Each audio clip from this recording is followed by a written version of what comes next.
नमस्ते सभी लोगों को मेरी तरफ से प्रणाम। देवी आदि शक्ति, शिव शंभू, स्थान देवता और इस जून के सत्र पर उपस्थित सभी विद्वानों को मैं प्रणाम करती हूँ। ये मेरे को एक बार करना पड़ेगा। आज के मैं फेंग शुई के बारे में बोलती हूँ। एक्चुअली फेंग शुई हम लोग उसको बोलते हैं, लेकिन जनरली जो ज़्यादातर लोग उसको फेंग शुई बोलते हैं। इसके बारे में लोगों को बहुत पता है, बहुत ज़्यादा ये भ्रांतियाँ भी हैं। और सबसे बड़ी बात ये है कि जो लोग वास्तु करते हैं, मोस्टली वास्तु करते हैं, लेकिन उसमें वो रेमेडीज फेंग शुई की देते हैं। तो फेंग शुई है क्या? जनरली देखा जाए तो फेंग शुई, फंग मीन्स वायु और शुई मीन्स वाटर। जल और वायु का जो संतुलन है, जो सामंजस्य है, उसकी हार्मनी और बैलेंस फेंग शुई है। ये एक चाइनीज साइंस है। हम यहाँ पर फेंग शुई की बात कर रहे हैं, फेंग शुई एस्ट्रोलॉजी की बात कर रहे हैं, जो बेस्ड है फ्लाइंग स्टार स्कूल पे। जैसे हम लोगों के यहाँ पर नक्षत्र गोचर करते हैं, हमारे यहाँ नक्षत्र ग्रह सब गोचर करते हैं, ऐसे फेंग शुई में फ्लाइंग स्टार्स बोलते हैं, जिसमें जो दिशाओं के नंबर अंक दिए हैं 1 से 9 तक, वो मूव करते हैं एवरी ईयर। और एक एक नंबर को 20 साल का एक पीरियड दिया जाता है। तो अभी हम जो चल रहे हैं, हम पीरियड ऑफ 8 में चल रहे हैं, जिसका एलिमेंट अर्थ है, पृथ्वी तत्व है, और ये 2024 तक चलने वाला है। और इसको नॉर्थ ईस्ट डायरेक्शन इसकी वजह से ज्यादा एक्टिवेटेड है।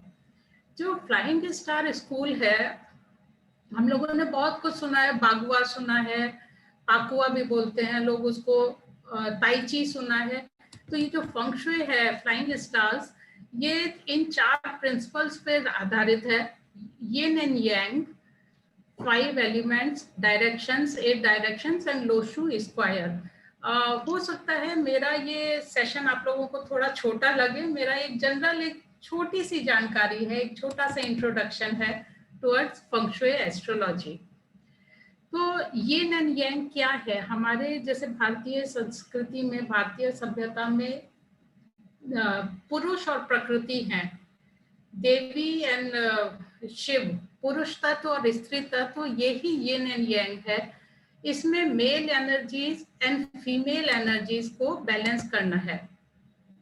तो जो हम लोग फ्लाइंग स्टार स्कूल जो है, वो उसका एक पार्ट यिन यांग है, उसका एक पार्ट ये 5 एलिमेंट्स हैं, would, earth, fire, metal and water. ये पंच तत्वों का हमारे अपनी संस्कृति में भी हम पंच तत्वों को बहुत महत्व देते हैं, पर हमारी संस्कृति में हम उसको ईथर या आकाश तत्व बोल देते हैं, लेकिन फेंग शुई में हम उसको मेटल ऐड करते हैं। तो ये 5 एलिमेंट्स का जो एलिमेंटल बैलेंस है, वो भी फ्लाइंग स्टार स्कूल का एक पार्ट है। इंडिविजुअली सब लोग इंडिविजुअली एक एक उसके एलिमेंट को ले, उसके एक एक भाग को लेके चलते हैं। जब रेमेडीज दे रहे हैं तो एलिमेंटल बैलेंस करने के लिए रेमेडीज लगाते हैं, लेकिन ये सारी की सारी चीजें मिलके feng shui flying star school को इस्टेब्लिश करती हैं, जो अपने आप में बहुत गूढ़, बहुत विस्तृत है। ये 5 एलिमेंट्स का एक बैलेंसिंग साइकिल होता है, एक डिस्ट्रक्टिव होता है और एक कंस्ट्रक्टिव होता है, जो प्रोडक्टिव साइकिल होता है। हम अपनी संस्कृति में देखें तो हमारी संस्कृति में भी ब्रह्मा, विष्णु, महेश, जो उत्पत्ति, संरक्षणा और विनाश के को दिखाते हैं। तो ये 5 एलिमेंट थ्योरी जो आती है फेंग शुई की, वो उन्हीं पंच तत्वों पर आधारित है।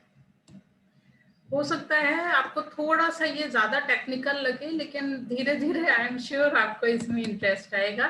Then comes the direction. जैसे हम लोग अपने अष्ट दिशाओं को, बहुत अष्ट दिक्पालों को बहुत ज्यादा महत्व देते हैं, इसमें भी 8 डायरेक्शंस को महत्व दिया जाता है, जिसको बागुआ बोला जाता है। Bagua means 8 areas. ये 8 एरियाज होते हैं हमारे करियर से रिलेटेड, हमारे चिल्ड्रन एंड क्रिएटिविटी से related, money sector, then relationship, health, overall wellbeing, networking, ये सारी चीजें इसमें भी होती हैं, लेकिन उनको एक स्पेसिफिक डायरेक्शन दे दिया है और उसका एक स्पेसिफिक यूज होता है। Then comes the bagua this Lo Shu square. I am sure हमारे सत्र में बहुत सारे न्यूमरोलॉजिस्ट भी हैं जो लोशू को यूज करते हैं फॉर न्यूमरोलॉजी, फॉर एस्ट्रोन्यूमरोलॉजी। तो ये बहुत डीप है लोशू स्क्वायर, जिसमें किसी भी डायरेक्शन से जब हम ऐड करते हैं तो उसका एडिशन, जो उसका रिजल्ट आता है वो 15 ही आता है।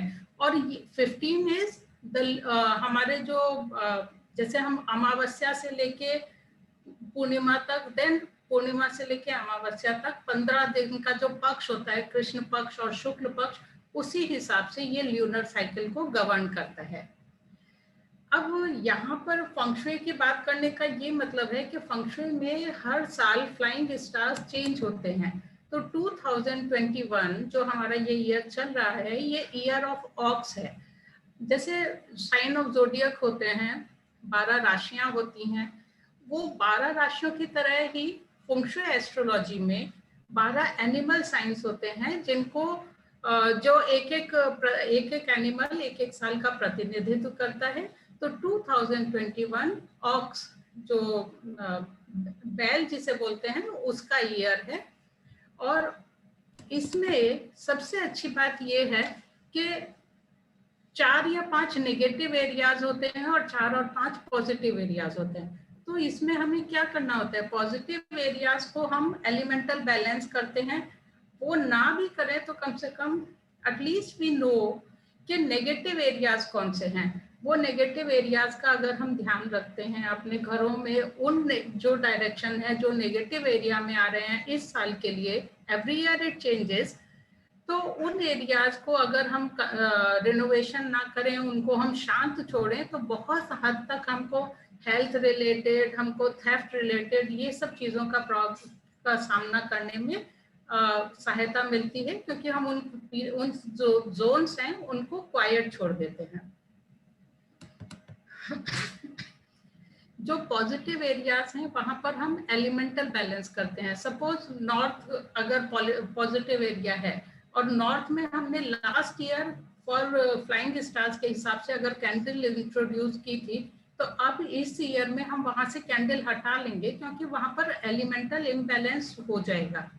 इसी तरह से जो नेगेटिव एरियाज होते हैं वहां पे हम लोग रेमेडीज अप्लाई करते हैं। आप लोगों ने बहुत कुछ फंक्शुई रेमेडीज के बारे में सब लोग बहुत कुछ जानते हैं, और एक दूसरे की देखा देखी कई बार उन लोग खरीद भी लेते हैं, लगा भी लेते हैं। तो मैं आप लोगों से रिक्वेस्ट करूंगी कि वो मत करिए, क्योंकि वो बहुत हार्मफुल होता है। हर घर की एक एनर्जी होती है और एवरी ईयर ये।